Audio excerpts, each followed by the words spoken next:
italiano César Lombroso foi cientista conhecido pelos importantes trabalhos realizados no campo jurídico, principalmente na área criminal.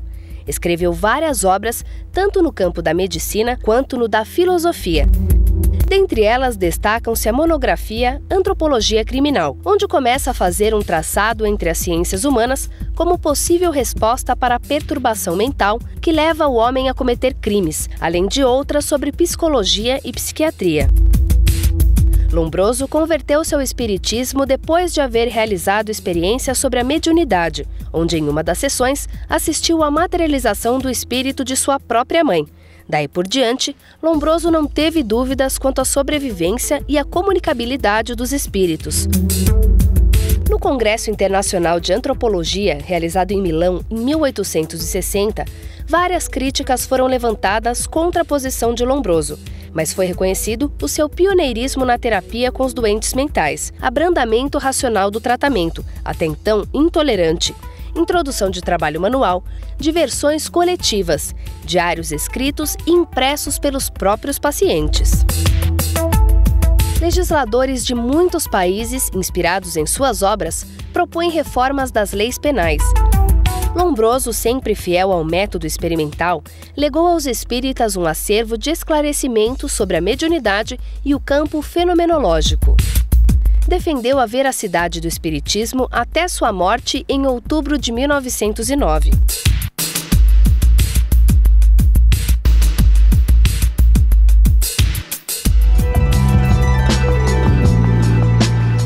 Participe do Clube Amigos da Boa Nova.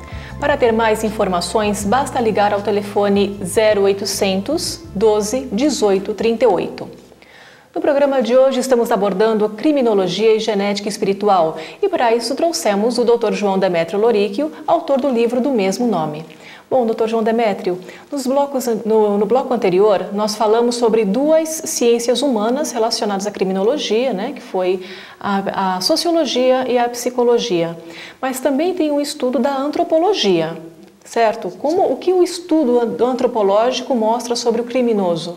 Esse estudo dessa ciência importantíssima, que foi fundado por César Lombroso, grande psiquiatra lá de Turim, na Itália, foi onde abriu o campo para estudar o homem criminoso mesmo. E ele trouxe uma tese naquela época que revolucionou todo esse estudo, não só na Itália, como em toda a Europa. Foi a tese do criminoso nato. Teve uma repercussão muito grande e ele tentou demonstrar, através de 800 estudos junto a criminosos e pessoas consideradas loucas nos hospitais, uma tese que a pessoa nascia com a tendência ou com características já predominantes para o crime. Então ele deu a tese de criminoso nato.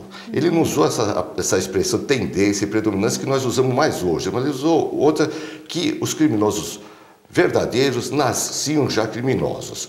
E deu as características dessas pessoas que seriam criminosos. São características que até hoje a polícia se usa. Então a polícia bate os olhos em uma pessoa, ele tem um certo conhecimento com base na tese do César Lombroso se a pessoa é criminosa ou não. É lógico que isso aí não é 100%, é uma tese que chegou a 70% de verdade. É porque 100% é muito complicado, muito complicado, não poderia ser isso aí.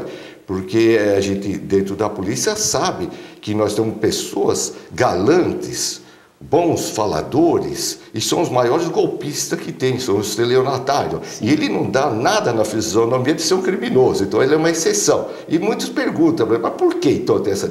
Eu falo, por quê? Porque aí vem a minha tese, porque na vida passada esse não foi criminoso, ele se desviou nessa vida, então não trouxe essas características criminosas. Então ele pegou nessa vida, e na próxima ele vai ter as características, enquanto os outros não estão trazendo já essas tendências passadas que refletem no corpo biológico.